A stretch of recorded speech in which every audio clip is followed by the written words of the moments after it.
I'm Alan Lewis, and I'm in charge of food and ag policy and government affairs at Natural Grocers by Vitamin Cottage. Big thanks to the organizers, especially Elise Campbell, and thanks to all of you for showing up today to make a statement on this important issue.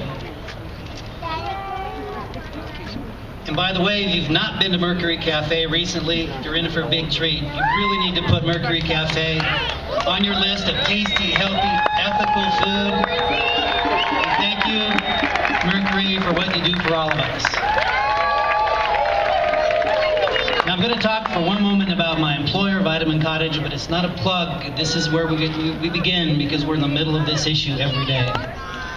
It has to do with why we're all here today. If you don't know about Natural Grocers, here's a place to start. It's with what we don't sell. We don't sell anything with artificial colors, preservatives, flavors, antibiotics, hormones, pesticides, and we only sell 100% USDA organic produce. Yes, I like working there. You might think in this country, however, that our shelves might be empty, but they're not. They're filled with delicious, healthy food and products that our vendors are doing their best to make more healthy so that we can feed ourselves and our families in a way that we can be confident in. It should be simple, right? But we're here because it isn't. There's one big problem. That problem's name is Monsanto. And the other big ag companies like Monsanto. So let me lay it out for you, because as part of my work for Natural Grocers, I try to talk to the people in power in the states and in Washington about genetically modified ingredients and why we don't want them in our food supply. Now, I just got back from Washington, D.C., and it's kind of a joke, because if I'm in a meeting and I'm not being heard, I pipe up and say, I just got back from Washington, D.C., and everybody says, wow, tell us what you learned. Well, brace yourselves. It's not pretty. In Washington, Monsanto is an agricultural company. It's not the maker of some of the most dangerous and damaging chemicals ever known to man. In Washington, Monsanto is a source of important scientific innovation. It is not a masterful manipulator of data and research bent on suppressing and twisting evidence and the negative consequences of its products and practices.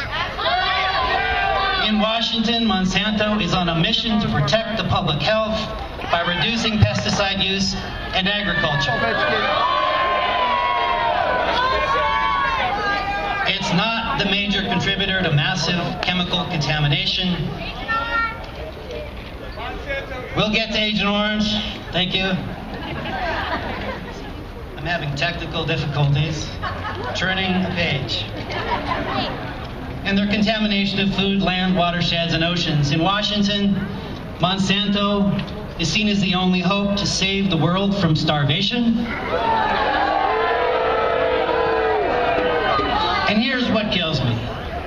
If only crazy people like me and the rest of you would get out of the way with our fearful, ignorant questions, Monsanto could succeed at saving us all.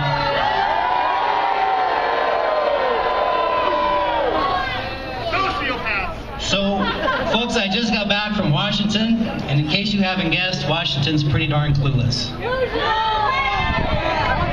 So, we know they're out of touch. I'm going to walk you through briefly how they can be so out of touch and how they can be so enamored of their belief in GMO agriculture. Because part of how we can defeat them is to understand them and speak to them within a framework where they can at least hear us.